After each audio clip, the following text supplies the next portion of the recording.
എല്ലാ കൊല്ലം പോലും ഇക്കൊല്ലവും ലാലിഗ വളരെ ത്രില്ലിംഗ് ആയിട്ടാണ് പൊയ്ക്കൊണ്ടിരിക്കുന്നത്.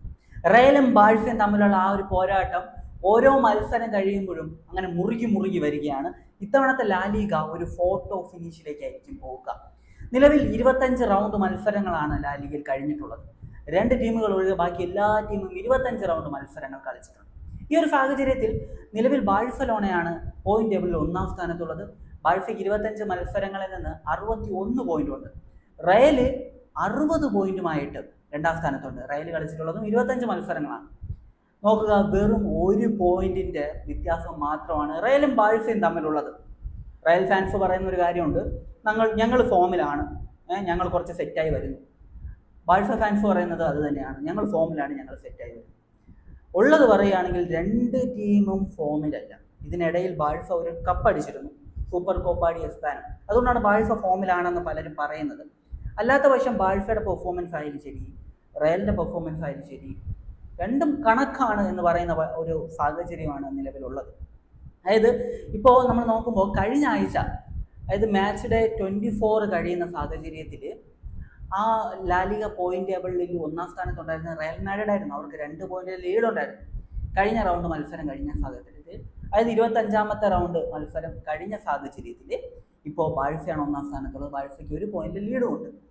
അതായത് ആർക്കും പ്രെഡിക്റ്റ് ചെയ്യാൻ പറ്റാത്ത രീതിയിലേക്കാണ് ലാലിഗ പോയിക്കൊണ്ടിരിക്കുന്നത്. ബാഴ്സലോണയ്ക്ക് റയൽ മാഡ്രിഡും ഈ 2 ടീമും തമ്മിൽ തന്നെയാണ് ഇത്തവണയും പോരാട്ടം നടന്നുകൊണ്ടിരിക്കുന്നത്. ഈ 2 ടീമുകളും തമ്മിൽ മത്സരം വരാനുണ്ട്. ലാലിഗയിൽ എൽ ക്ലാസിക്കോ വരാനുണ്ട്. ഒപ്പം അത്ലറ്റിക്കോ മാഡ്രിഡിനെതിരെയും മത്സരമുണ്ട്. ലാലിഗയിൽ അത്ലറ്റിക്കോ മാഡ്രിഡിനടുത്ത് ഒരു വമ്പൻ തോൽവി റയൽ മാഡ്രിഡ് ഏറ്റുവാങ്ങിയിട്ടുണ്ട്. 5-2 എന്നൊരു സ്കോറിനാണെന്ന് തോന്നുന്നു. അതുപോലെ തന്നെ ബാഴ്സയും ഒരു വമ്പൻ തോൽവി അത്ലറ്റിക്കോ മാഡ്രിഡിനെതിരെ ഏറ്റുവാങ്ങിയിട്ടുണ്ട്. അതുകൊണ്ട് തന്നെ ഈ മത്സരങ്ങളൊക്കെ ഇനി വരാനിരിക്കുകയാണ്. ഇനി വെറും 13 റൗണ്ട് മത്സരങ്ങൾ മാത്രമാണ് ലാലിഗയിൽ ബാക്കിയുള്ളത്. ഈ ഒരു സാഹചര്യത്തിൽ കപ്പ് ഇന്ന ടീം ഉറപ്പിച്ചു എന്ന രീതിയിൽ പറയാൻ പറ്റാത്തൊരു സാഹചര്യമാണ് നിലവിലുള്ളത്. ഇപ്പോൾ ടോപ്പ് 4ലേക്ക് വരുമ്പോൾ അത്ലറ്റിക്കോ മാഡ്രിഡ് 4-ാം സ്ഥാനത്ത്, 3-ാം സ്ഥാനത്തുള്ളത് വില്ലറയൽ, 2-ാം സ്ഥാനത്താണ് റയൽ മാഡ്രിഡ്, 1-ാം സ്ഥാനത്ത് ബാഴ്സ. ഈ 4 ടീമും ആയിരിക്കും അടുത്ത കൊല്ലം ചാമ്പ്യൻസ് ലീഗിലേക്ക് പോകാൻ പോകുന്നത്. ചാമ്പ്യൻസ് ലീഗിൽ ആ ഒരു ടോപ്പ് 4 സ്പോട്ടാണ് ചാമ്പ്യൻസ് ലീഗിലേക്ക് പോകുന്നത്. അതായത് ലാലിഗയിൽ ആദ്യ 4 സ്ഥാനത്ത് ഫിനിഷ് ചെയ്യുന്ന ടീമായിരിക്കും ചാമ്പ്യൻസ് ലീഗ് കളിക്കുക. അപ്പോൾ ഈ 4 ടീമായിരിക്കും അടുത്ത കൊല്ലം ചാമ്പ്യൻസ് ലീഗിലേക്ക് പോകുന്നത്. ഏറെക്കുറെ ഉറപ്പായി കഴിഞ്ഞു. അങ്ങനത്തെ ഒരു സാഹചര്യത്തിൽ കപ്പ് ആര് നേടും എന്നത് തന്നെയാണ് ഇപ്പോൾ ഏറ്റവും വലിയ ചോദ്യചിഹ്നം. ഈ ബാഴ്സയും റയലും തമ്മിൽ മാത്രമാണ് ഇപ്പോൾ നിലവിൽ കപ്പിന് വേണ്ടിയുള്ള ഒരു കോമ്പറ്റീഷൻ ഉള്ളത്. അത്ലറ്റിക്കോ മാഡ്രിഡ് 4-ാമതാണ്, വില്ലറയൽ 3-ാമതുണ്ടെങ്കിലും അവരൊന്നും ആ ഒരു കപ്പിന് വേണ്ടിയുള്ള ശ്രമം വരുന്നില്ല എന്നതാണ്. അപ്പോൾ ബാഴ്സ നേടുമോ റയൽ നേടുമോ? ബാഴ്സയുടെ ഒരു സിറ്റുവേഷൻ എന്ന് പറയുന്നത്, ബാഴ്സയ്ക്ക് വളരെ ബാലൻസ്ഡ് ആയിട്ടുള്ള ഒരു ടീമുണ്ട്, പക്ഷേ സ്കോർ ഡെപ്ത് ഇല്ല. ഇപ്പോൾ നോക്കുകയാണെങ്കിൽ ഒരു 11 പേര് കളിക്കാൻ, ആദ്യ 11 11 പേര്, പിന്നെ സൈഡിലൊരു 5-6 പേര്, ഇവരെ ഇങ്ങനെ മാറ്റി മാറ്റി ഉപയോഗിക്കുക എന്നതല്ലാതെ ഹാൻസി ഫ്ലിക്കിന്റെ മുന്നിൽ വേറെ ഓപ്ഷൻസ് ഇല്ല. എന്നാൽ എല്ലാ പൊസിഷനിലും വളരെ മികച്ച ടോപ്പ് ക്ലാസ് പ്ലേയേഴ്സ് ഉണ്ട്. ഒരു എഞ്ചുറി വന്നു കഴിഞ്ഞാൽ, അതായത് കൃത്യമായിട്ട് പറയുകയാണെങ്കിൽ 3 പ്ലേയേഴ്സിന് എഞ്ചുറി പറ്റി കഴിഞ്ഞാൽ, യമാല്, റാഫീഞ്ഞ, അതുപോലെ തന്നെ ഈ ഒരു പെഡ്രി, 3 പേർക്ക് എഞ്ചുറി പറ്റി കഴിഞ്ഞാൽ ബാഴ്സ തകർന്നു. പിന്നെ ബാഴ്സയ്ക്ക് ഏത് ചെറിയ ടീമിനും ബാഴ്സയെ പൊട്ടിക്കാൻ പറ്റും. ആ ഒരു സാഹചര്യമാണ് ബാഴ്സയ്ക്കുള്ളത്. ഒട്ടും സ്കോർ ഡെപ്ത് ഇല്ല. മറുഭാഗത്ത് റയലിലേക്ക് വരുമ്പോൾ റയലിന് കിടിലൻ സ്കോഡുണ്ട്, കിടിലൻ സ്കോർ ഡെപ്ത് ഉണ്ട്. മാറ്റി മാറ്റി ഉപയോഗിക്കാനായിട്ട് സൈഡ് ബെഞ്ചിൽ കിടിലൻ പ്ലേയേഴ്സ് ഉണ്ട്.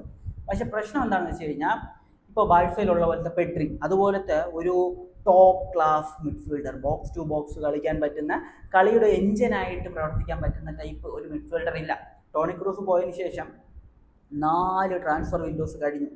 2 summer transfer window, 2 winter transfer window, 4 transfer window കഴിഞ്ഞിട്ടും റയൽ മാഡ്രിഡിന് അങ്ങനത്തെ ഒരു പ്ലെയറിനെ സൈൻ ചെയ്യാൻ കഴിഞ്ഞിട്ടില്ല. വരുന്ന ട്രാൻസ്ഫർ വിൻഡോയിൽ റയൽ അങ്ങനത്തെ പ്ലെയേഴ്സിനെ സൈൻ ചെയ്യുമെന്ന് പറയുന്നു. അറിഞ്ഞൂടാ, എന്താവും ഇനി കണ്ടറിയണം. അതുപോലെ തന്നെ സെൻറ്റർ ബാക്ക് പൊസിഷനിൽ നല്ല പ്ലേയേഴ്സ് ഉണ്ട്. ഡാൻ ഹ്യൂസൺ അസാധ്യ ടാലൻ്റ് ആണ്, വേറെ ലെവൽ ടാലൻ്റ് ആണ്, ഒരു ഡൗട്ടും ഇല്ല അതിൽ. ഒപ്പം അതുപോലെ തന്നെ ഒരു ബ്രസീലിയൻ പ്ലെയർ ഉണ്ടല്ലോ, പേരെന്താ, ഈ വെച്ചൊരു പേരാണ്. അപ്പോൾ ആ ഒരു പ്ലെയർ കിടിലൻ പ്ലെയറാണ്. പക്ഷേ അദ്ദേഹത്തിന് ഇഞ്ചുറിയാണ്. കഴിഞ്ഞ സീസണിൽ ഇഞ്ചുറി ആയിരുന്നു, ഈ സീസണിൽ ഇഞ്ചുറിയാണ്.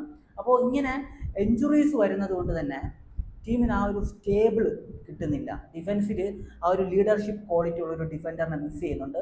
ഒരു ഡിഫൻഡറിനെ അവർ സൈൻ ചെയ്യണം. വരുന്ന ട്രാൻസ്ഫർ വിൻഡോയിൽ ഒരു ഡിഫൻഡറിനെ അവർ സൈൻ ചെയ്യും എന്ന് തന്നെയാണ് പറയപ്പെടുന്നത്.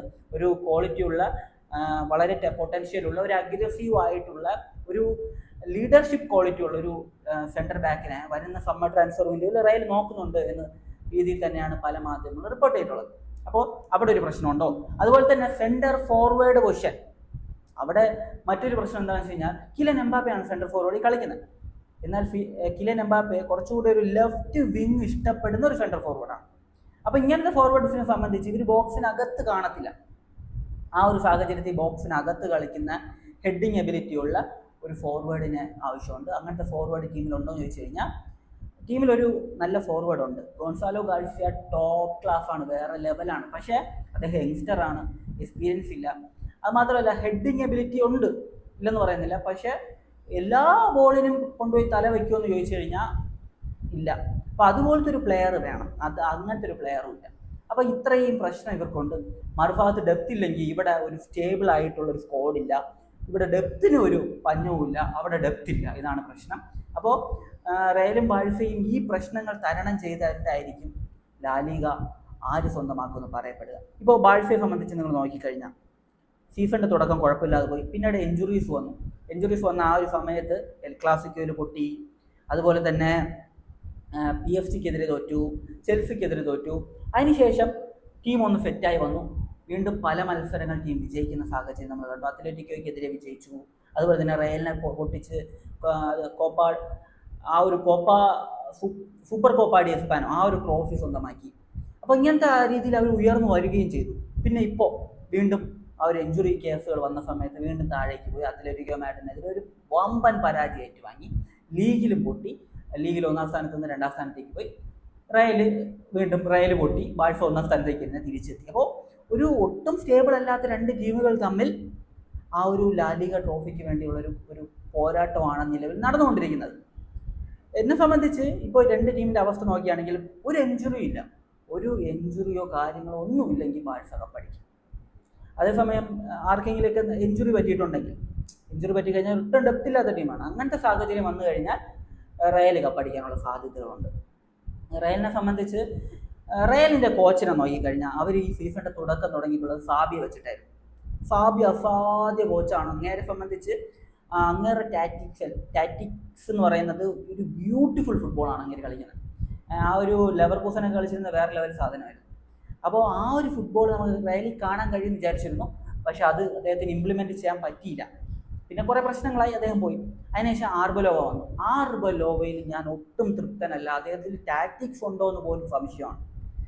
അപ്പം അദ്ദേഹം തോറ്റിട്ടുള്ള മത്സരങ്ങൾ ആ മാച്ചിലൊക്കെ നോക്കിക്കഴിഞ്ഞാൽ ടാക്ടിക്സ് ഒരു കണക്ഷൻ ഇല്ലായ്മ വ്യക്തമായിട്ട് കാണാൻ പറ്റുന്നുണ്ട്. അപ്പോൾ അതും ആ ഒരു അവസ്ഥയിലാണ് നിലവിലുള്ളത്.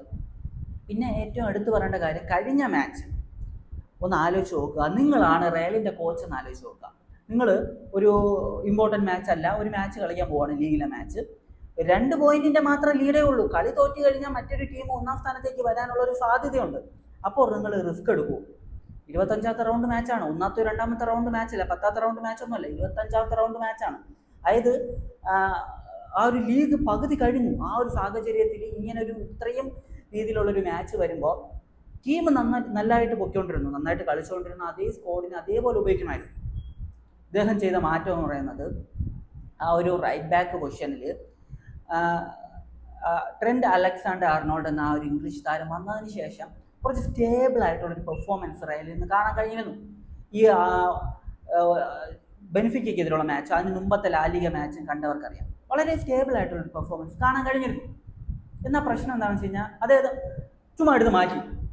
കഴിഞ്ഞ മാച്ച് ഒസാസുനയ്ക്കെതിരെയുള്ള മാച്ചിൽ അർണോൾഡിനെ ആദ്യ 11 കളിപ്പിക്കാതെ എടുത്ത് മാറ്റി. എന്ത് പറ്റിയെന്ന് വെച്ച് കഴിഞ്ഞാൽ ആ ഒരു വാൽവർത്തിക്ക് കുറച്ച് ഫ്രീ ആയിട്ട് കളിക്കാൻ പറ്റിയിരുന്നു. കഴിഞ്ഞ മാച്ച് അതില്ല. അതുപോലെ തന്നെ റൈറ്റ് ബാക്ക് പൊസിഷനും സോഗ. ഈ ഒരു ട്രെൻഡിൻ്റെ ഭാഗത്തുനിന്ന് വരുന്ന ആ ഒരു ലോങ് ബോളുകളുണ്ട്, അറ്റാക്കിങ്ങിലേക്ക് സ്വിച്ച് ഓവേഴ്സ്, പ്രഷർ ഹാൻഡിൽ ചെയ്യുന്ന ആ ഒരു രീതി, ഇതൊക്കെ വളരെ ബ്യൂട്ടിഫുൾ ആയിട്ടുള്ള സാധനമാണ്. അദ്ദേഹം അത് നല്ല രീതിയിൽ ചെയ്തുകൊണ്ടിരുന്നു. ടീമിൽ റിസൾട്ട് ഉണ്ടായിരുന്നു. ആ ഒരു സമയത്ത് അദ്ദേഹത്തെ പിടിച്ച് മാറ്റി. ഒരാവശ്യമില്ലാത്ത തീരുമാനമായിരുന്നു. കളി തോറ്റു. കളി തോക്കാൻ ഇഞ്ചുറി ടൈമിലെ ഗോളാണ് കാരണം എന്നൊക്കെ പറയും. പക്ഷേ ആ ഒരു മാച്ചിൽ റയലിന് ജയിക്കാൻ പറ്റുമായിരുന്നു. റയലിന് ഒരു വലിയ ഡോമിനൻസ് ചെയ്യാൻ പറ്റുമായിരുന്നു ട്രെൻഡിനെ ആദ്യം കളിപ്പിച്ചിരുന്നെങ്കിൽ. പക്ഷേ ചെയ്തില്ല. ഇത്രയും ഇങ്ങനത്തെ ഒരു റിസ്ക് എടുക്കേണ്ട സമയമേ അല്ല ഇത്. സീസണിൻ്റെ തുടക്കത്തിലൊക്കെ ആണെങ്കിൽ ഓക്കെ, സീസൺ പകുതിയായി, ഇനി 2 പോയിന്റിലെ ലീഡ് മാത്രമേ ഉള്ളൂ. ആ ഒരു സാഹചര്യത്തിൽ ഞാൻ പറയാം, നിങ്ങൾക്ക് ചിലപ്പോൾ ഇഷ്ടപ്പെട്ടില്ലെന്നാലും ബുദ്ധിയുള്ള ഒരു കോച്ച് ഇങ്ങനത്തെ ഒരു ഡിസിഷൻ എടുക്കത്തേയില്ല.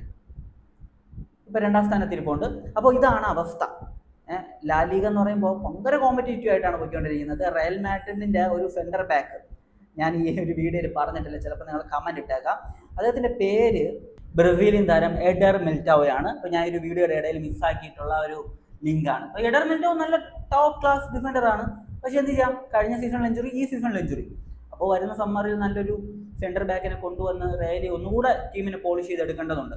അപ്പോൾ അവസാനമായിട്ട് എനിക്ക് പറയാനുള്ളതേ ഉള്ളൂ, ബാഴ്സയിൽ ഇഞ്ചുറീസ് ഒന്നും ഇല്ലെങ്കിൽ അവർ കപ്പെടുക്കും, കപ്പ് അവരടിക്കും, നോ ഡൗട്ട്.